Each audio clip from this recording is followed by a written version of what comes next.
Thanks for being with us. I'm Erica Hill. Topping our news on the story this hour, high drama in the Bill Cosby trial. For the first time, the jury is hearing Cosby's own words. An officer on the witness stand reading aloud statements from Cosby's 2005 interview with police.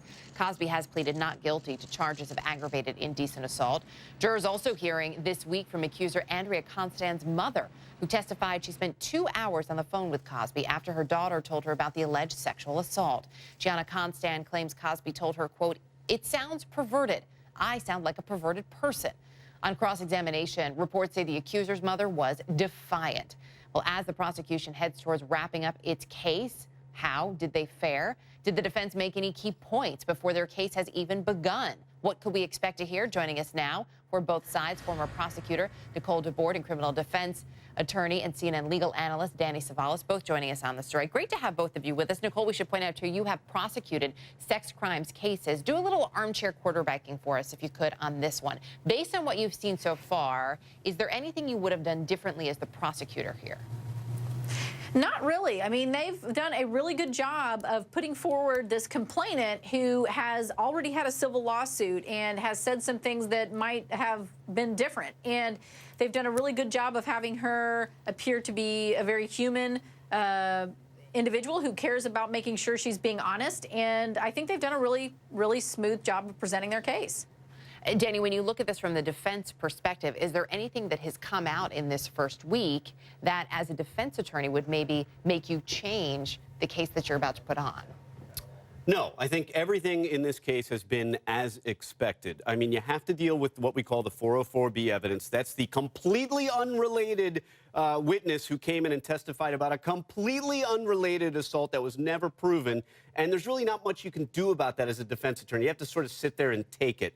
The other stuff was all known, the deposition testimony, all of it. The big thing the defense needs to exploit is these major inconsistencies in the complainant's testimony and the fact that she waited so long to report, which is admissible on the issue of credibility, at least in Pennsylvania, in these cases. Could be in these cases, but Nicole, as we look at this, oftentimes, too, when we're dealing with cases, this one, aggravated indecent assault or alleged issues of sexual assault, you also have to take into account that it can be tough for a victim to come forward, and there's always a question about victim shaming. How much does that come in? I think that's part of it, but also in this case, the complainant is in the unique situation of having tried to tell people about this on a variety of different occasions.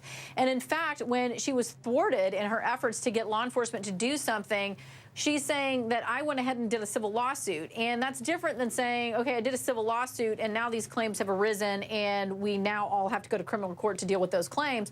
It was that she tried to go to law enforcement. No one would listen to what she was saying, so she sued.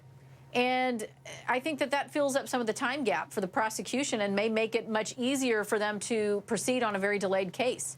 We point out every day, just so because we want to remind people, we don't have pictures of what's going on in court. We have those sketches, of course, because cameras are not allowed in the courtroom. But we have plenty of reporting coming out of that, including how Bill Cosby has reacted to certain things, some smirking, some moving around, some turning. And then there was this outside the courthouse earlier this morning. Let's take a look.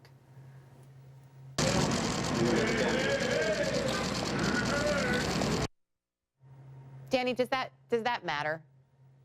It doesn't matter because the jury didn't see that unless they happen to be walking in a side door and saw it, which I seriously doubt. But if that's the kind of behavior outside the courthouse that he takes inside when he's sitting by his counsel, then that's not a good thing. I understand that Cosby thinks these charges are bunk, but he can't demonstrate that when he's sitting in the courtroom. He has to sit there and look innocent. What it means to sit there and look innocent, I'm not entirely sure, but do it. Sit there and do it, and don't make my job as a defense attorney harder by your theatrics. Believe me, a trial is theater, and you have to figure out how to sit there and demonstrate to the jury that you are not someone who could have done this, even though you may not ever utter a word in open court. We're going to leave it there. Danny Savalas and Nicole DeBorde, great to have both of you with us. Appreciate your perspective. Thank you.